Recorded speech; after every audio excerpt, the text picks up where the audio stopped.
You're the strong one, aren't you? Today, I want you to tap with me on the collarbone. It's right here where the bones are, over about an inch, down about an inch. One side or both sides. Both sides, it doesn't matter.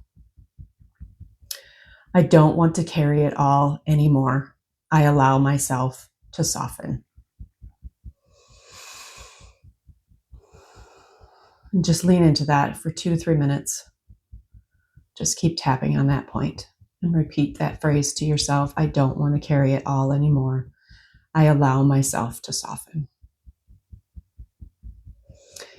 This point helps release that overwhelm and anchors you back into your body. You don't need to hold it all. Let the energy move through you instead.